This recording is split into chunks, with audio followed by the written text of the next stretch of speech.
This is one of my most anticipated movies for the year, just because of course, I love The Babadook, but I actually do own the actual book of The Babadook. So you can quite imagine how excited I was for The Nightingale.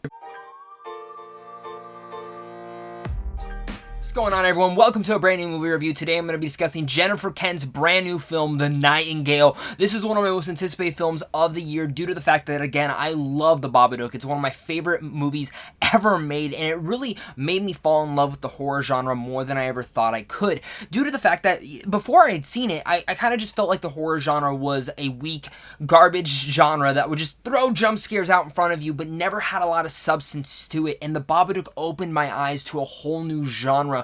And ever since then, the horror genre has actually been one of my favorites. And within The Nightingale, while this isn't a straightforward horror film, it does have a lot of horror tendencies to it. Most of all is a more of an adventure drama that has a lot of thrilling aspects to it, that has a lot more to say than I think most people will understand. If you guys are excited for this movie, make sure to comment down below. Let me know how excited you guys are. Were you guys a fan of The Babadook? Were you guys a fan of the trailer? Let's talk about it. I can definitely say about The Nightingale, it is raw, brutal, bloody, and it feels real. Jennifer Kent writes and directs a film that feels so passionate but also so real that it's a great sophomore effort from her. And really, the performances are one of the strongest parts about this film.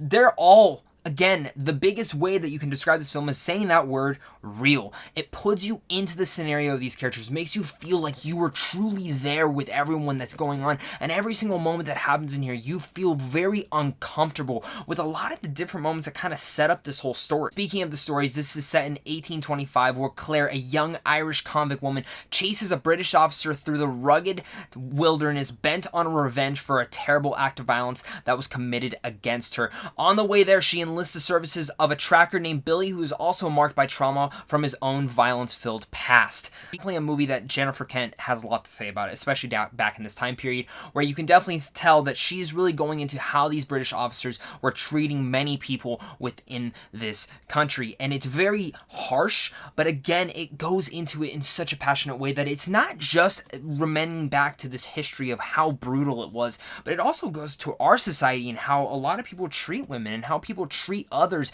different races, just people in general who are different than us, and how brutal at times we can be against other people, which is just despicable. I wait till the movie comes on home video so I can sit there and I can binge it and I can just sit there and analyze every single moment and scene in here, because Jennifer Kent has such subtle nuances that she puts into each and every one of her films, especially with inside The Nightingale, where you're sitting there and you're like, oh my god, there's probably more to this. And just like within The Babadook I've watched countless times and really dived into and kind of getting to understand every single thing about it, whether it's the ending, whether it's the middle of the story, whether it's some of the characters, and there's so much to The Nightingale that I can't wait to dive into as well. The film, again, might not be a horror movie, but it contains those horror elements that are so unnervingly and genuinely terrifying, especially when it comes to Sam Claflin, who plays the main British officer in here. He is despicable. He is one of the, literally an actor who, talk about someone that you've never really seen do much. We've seen him have chops, but this is one of the series where I'm like, he was almost unrecognizable with how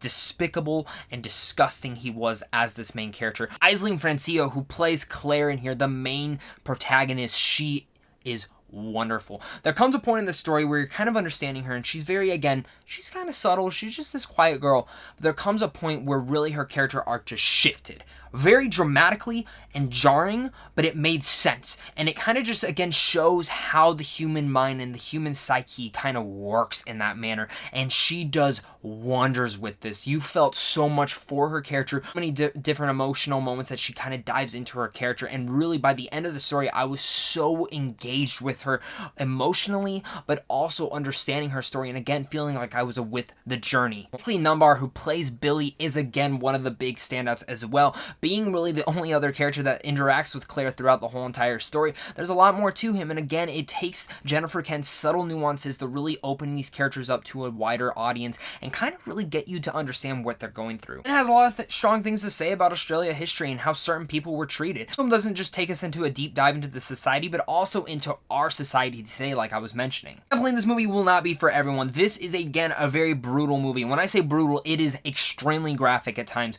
sometimes to the point where it was very hard for even me to watch, and I've seen a lot of things. It doesn't steer away from not showing that detail. She doesn't want to. She wants to show every despicable thing and every brutal moment, every disgusting aspect of society and just in general of humanity. It's really not having the use of a score really just adds to the sounds and helps you place you into this world so uniquely. Really, the only really small con that I could personally have for the film is I felt that it was a little bit too long.